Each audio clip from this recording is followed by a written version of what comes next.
o Grupo Espírita Amadeu Ferretti apresenta o estudo sobre o Evangelho segundo o Espiritismo.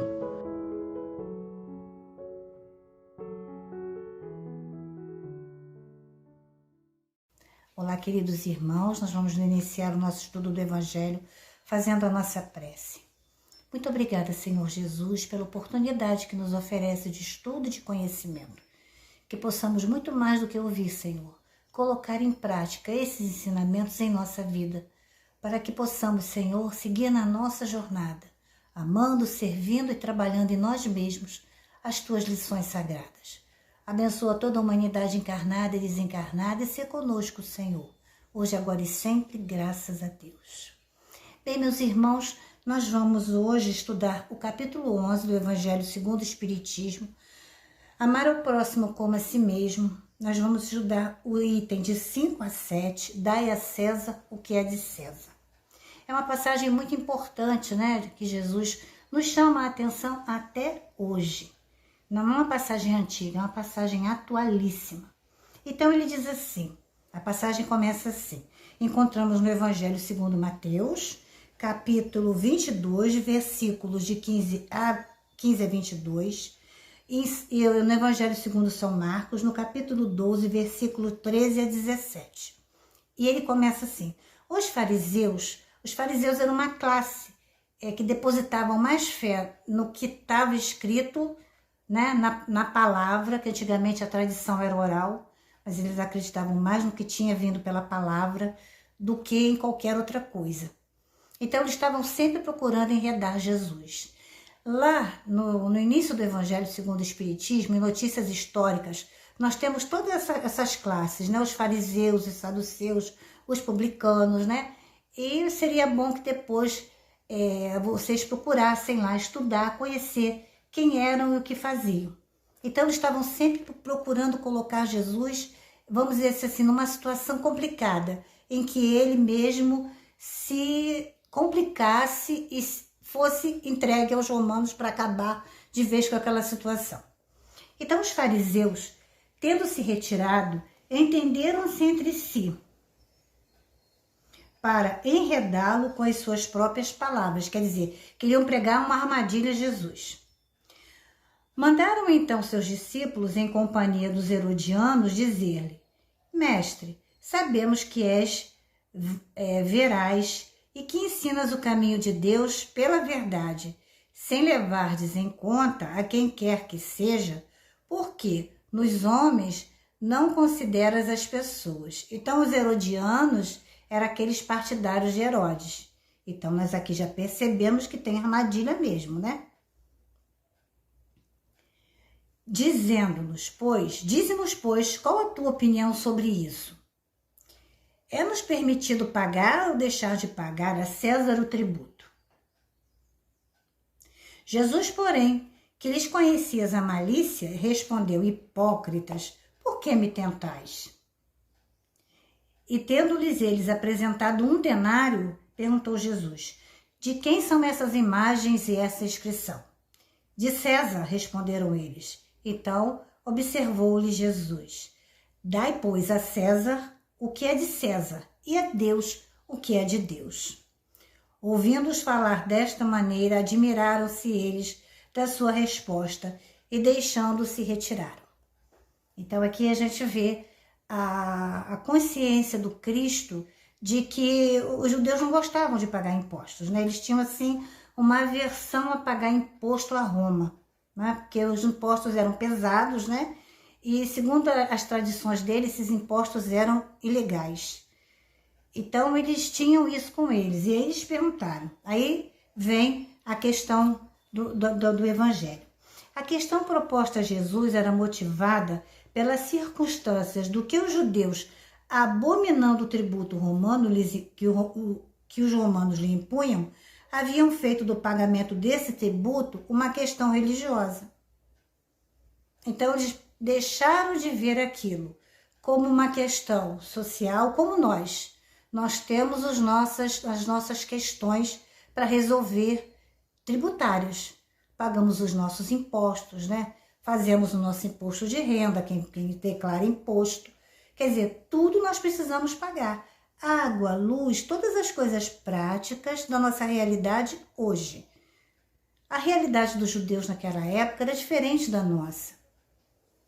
Mas nós precisamos ter em mente que tributos foram feitos para serem realmente acertados, né? Pagos. Numerosos partidos se fundaram contra o imposto. O pagamento desse constituía, pois, entre eles, uma irritante questão de atualidade, sem o que nenhum senso teria pergunta feita a Jesus. É-nos lícito pagar ou deixar de pagar a César o tributo? Porque eles queriam que Jesus dissesse, não, vocês não têm que pagar tributo nenhum a César. Aí os herodianos prenderiam Jesus, porque eles não tinham esse poder para prender o Cristo, né? E a gente vê em todo o processo, né, até levar Jesus à crucificação, como é que eles enredaram Jesus para que os romanos fossem e o aprisionassem. Aí consegue aqui. Havia essa pergunta uma armadilha. Contavam os que a formularam poder, conforme a resposta, excitar contra ele a autoridade romana ou os judeus dissidentes.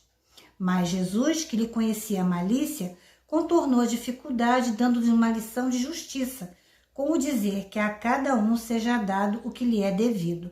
Que a gente vê lá, né, eles pedem para nós irmos na introdução, no artigo Publicanos, que depois eu peço para que vocês deem uma olhada lá. Então, meus irmãos, não existe como nós deixarmos de pagar os nossos tributos, né? Porque qual era a verdadeira intenção deles?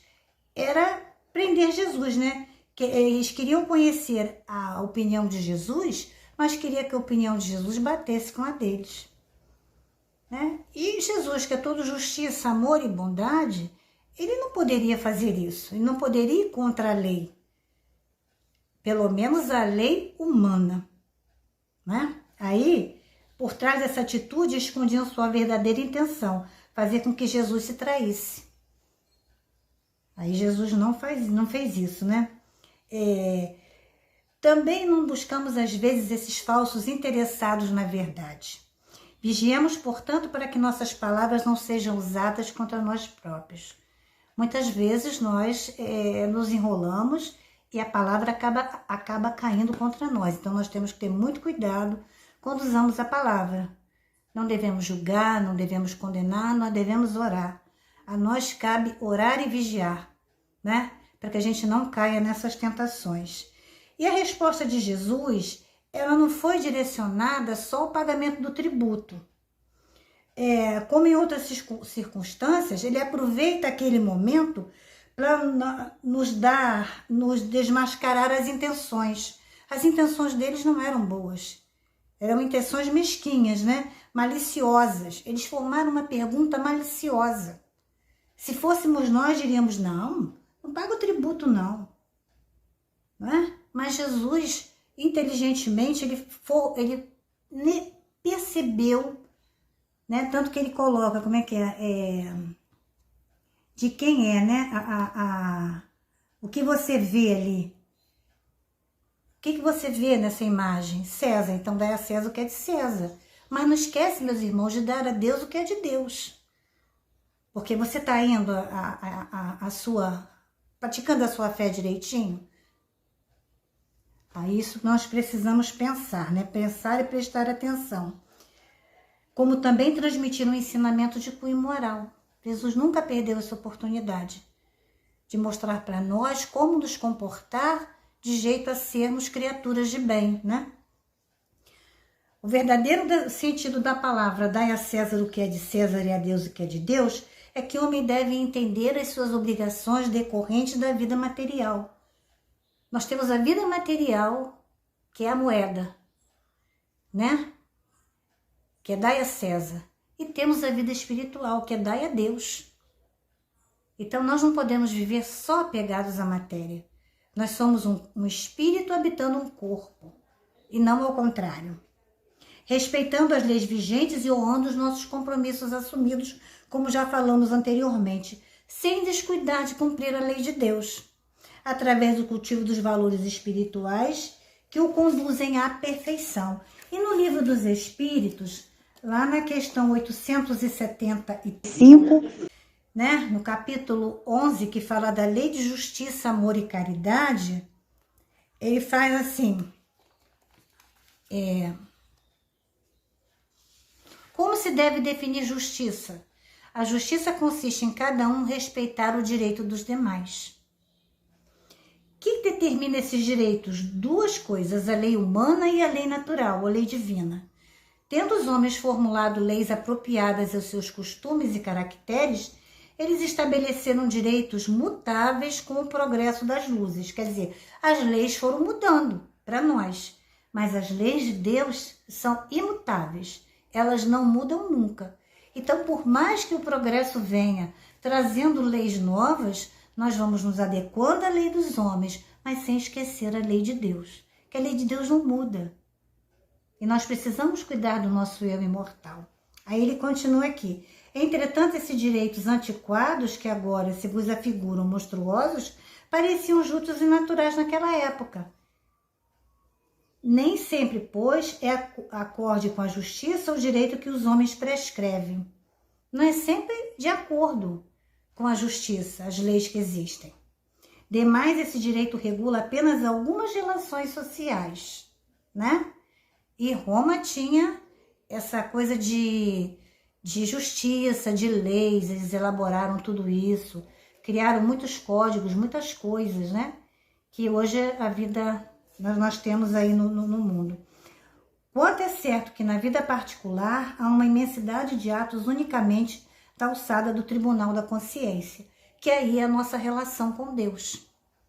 Porque onde estão escritas as leis de Deus, né? No nosso eu interior, na nossa consciência. Então, depois nós vamos ler aqui mais uma pergunta. Então, meus irmãos, a gente segue aqui lendo o Evangelho segundo o Espiritismo. Essa sentença, dai a César o que é de César, não deve, entretanto, ser entendida no modo restrito e absoluto, que foi aquilo que nós falamos. Nós precisamos cuidar tanto da lei material, que é César, que é a moeda, como das leis de Deus, que é dai a Deus o que é de Deus.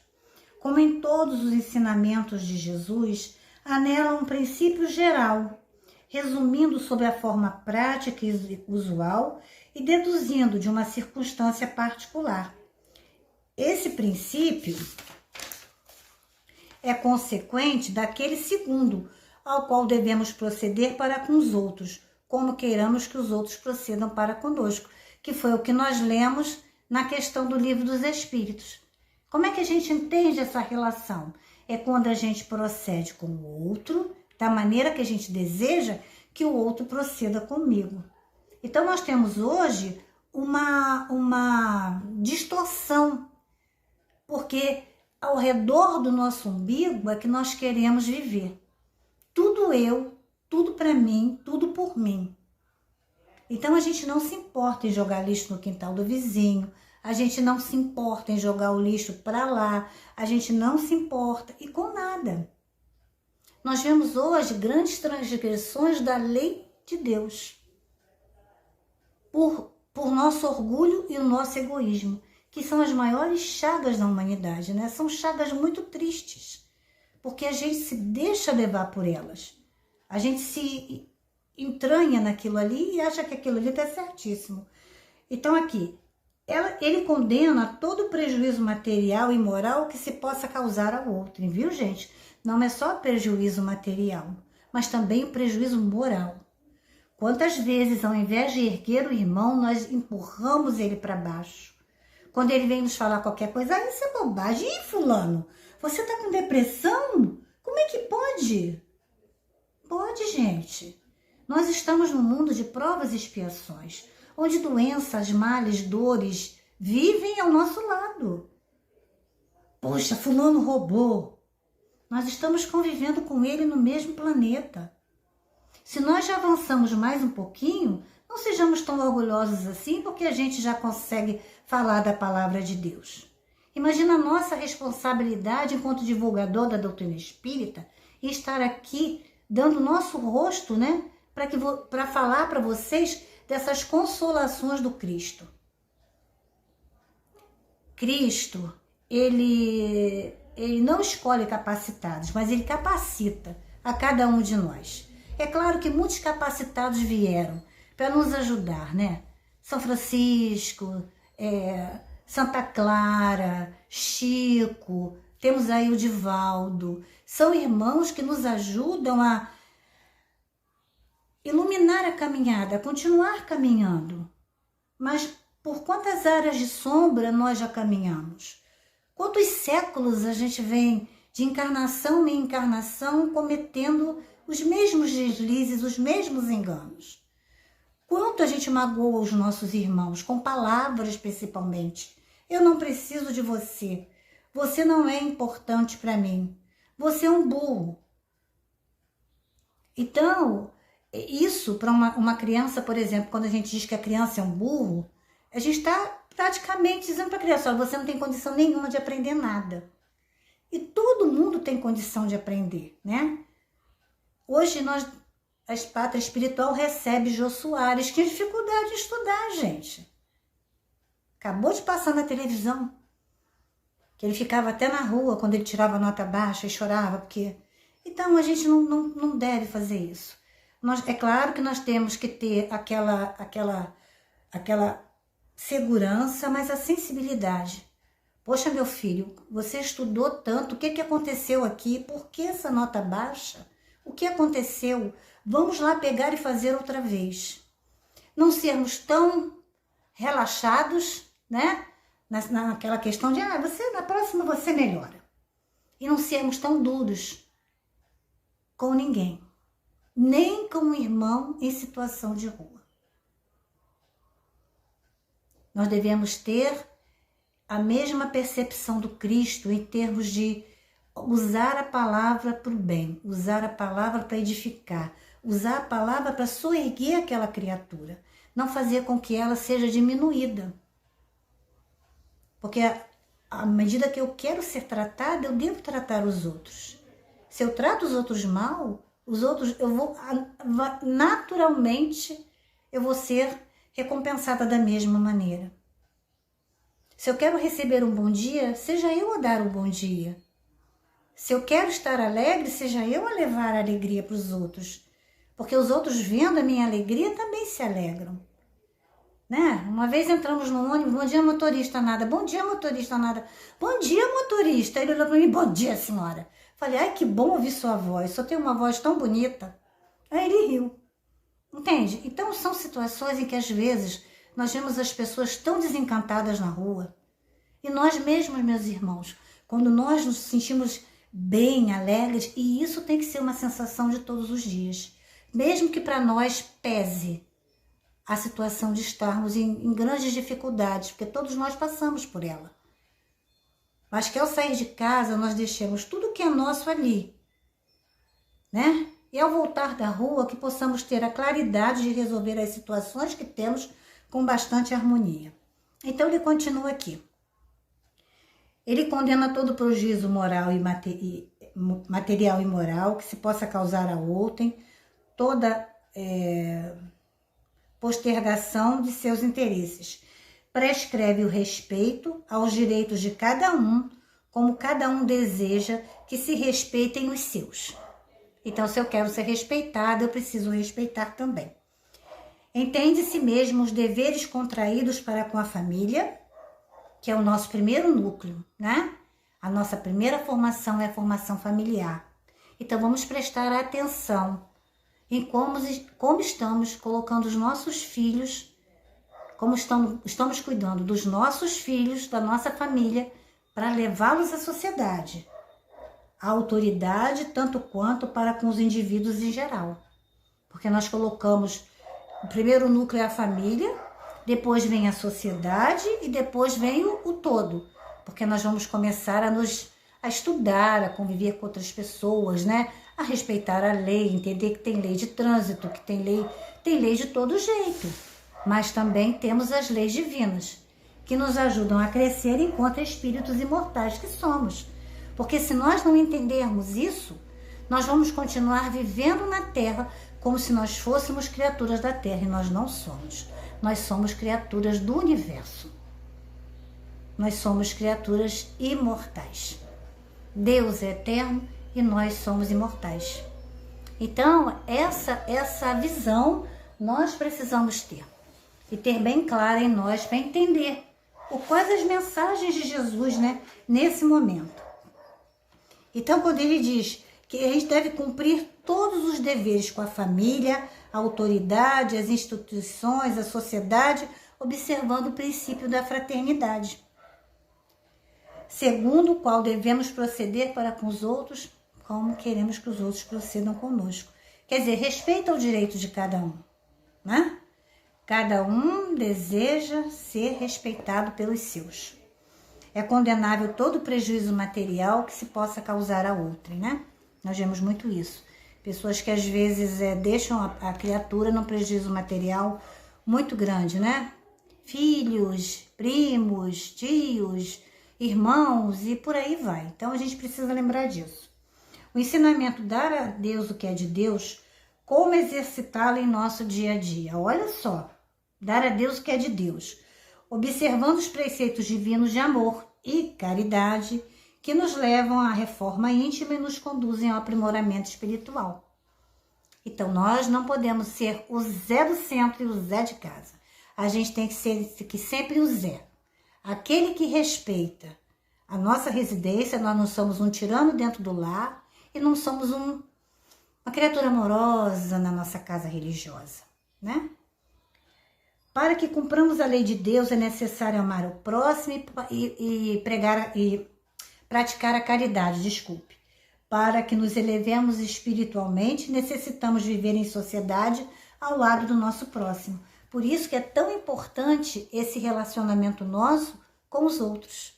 Porque é assim, meus irmãos, com a diferença de um e de outro, é que nós vamos aprendendo a equilibrar as nossas emoções, os nossos sentimentos, as nossas dificuldades de relação com as pessoas. A palavra de Deus ela é muito simples. Nós é que complicamos os seus ensinamentos. Nós é que queremos ver ao pé da letra. Mas não é ao pé da letra. É ao pé da espiritualidade, né? É a espiritualidade que nos conclama a sermos mais fraternos, a sermos mais doces, a sermos mais criaturas que vivem de verdade, que praticam a palavra de Deus. Se nós temos os ensinamentos dos livros hoje, que nos trazem essas luzes, que nós possamos, meus irmãos, efetiva e afetivamente, colocar essas mãos em trabalho para a seara do Cristo. Apenas isso que ele deseja, para que nós possamos dar um salto na nossa vida, né?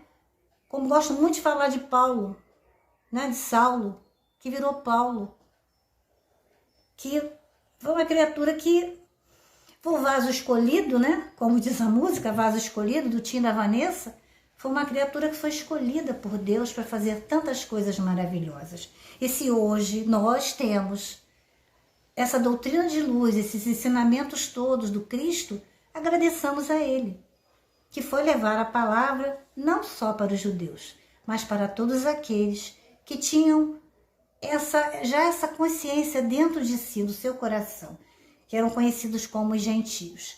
Então, para terminar, eu vou ler um trechinho aqui de uma pergunta do Livro dos Espíritos, que eu achei muito interessante, que é a questão 879, que diz assim: qual seria o caráter do homem que praticasse a justiça em toda a sua pureza?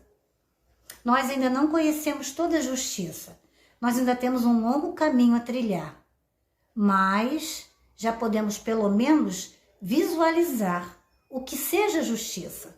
Ele diz assim, a resposta dos Espíritos é o verdadeiro justo, a exemplo de Jesus, porquanto praticaria também o amor do próximo e a caridade, o amor do próximo, sem os quais não há verdadeira justiça. Então nós já seríamos assim, criaturas como Jesus. É claro que esse é um caminho muito longo, nós ainda temos uma longa estrada a percorrer, mas busquemos, meus irmãos, o reino de Deus e a sua justiça, para que tudo seja acrescentado em nós, né? E como diz a música, aleluia, aleluia, aleluia. Então fechemos os nossos olhos nesse momento. Procuremos apaziguar o nosso coração, todo o nosso ser. E vamos agradecer a Cristo. Agradecer a Deus, nosso Pai, ter enviado o nosso irmão para que ele nos viesse aqui, pessoalmente, nos lembrar, nos alertar, nos iluminar, nos dar a sua força, a sua palavra, os seus ensinamentos. Que depois dele tudo modificou, antes de Cristo e depois de Cristo. Podemos, meus irmãos, ser sempre criaturas mais doces, mais amigas, mais amenas. Busquemos, meus irmãos, nos ensinamentos de Jesus, a luz para a nossa vida. Busquemos todos os dias praticar um ato de caridade, uma atitude de caridade para conosco, a começar por nós, na nossa reforma, no entendimento de quem somos, do que estamos fazendo aqui. E ao sairmos da nossa casa, né, levarmos essa alegria da paz de Jesus em nós para todos aqueles que nos conhecem. Porque quando essa transformação acontece, as primeiras pessoas que percebem são aqueles que olham de nós de fora. Então que possamos ser servos verdadeiros, né? Ser irmãos verdadeiros. Abençoa a grande humanidade encarnada e desencarnada, Senhor Jesus. A todos os governantes, a esse período em que vivemos. Abençoa todos nós, para que possamos lembrar, Pai, que todos somos irmãos. Ninguém é melhor que ninguém. E que a fraternidade e a luz deve ser a chama de amor viva dentro de cada cristão. Abençoa a todos nós e se conosco hoje, agora e sempre. Abençoa o Lar de Amadeu Ferretti. Abençoa o Grupo Espírita Teresa de Jesus e a todos nós, Senhor. Muito obrigada. Se conosco hoje, agora e sempre, graças a Deus. Muito obrigada, meus irmãos, pelo carinho, né, de ouvir. E vamos colocar em prática os ensinamentos de Cristo. As dificuldades quem coloca somos nós mesmos. Então que fiquemos todos em paz. Um grande abraço fraterno a todos. Muito obrigada. Graças a Deus. Convidamos a todos para assistirem à nossa próxima palestra. Aguardamos vocês!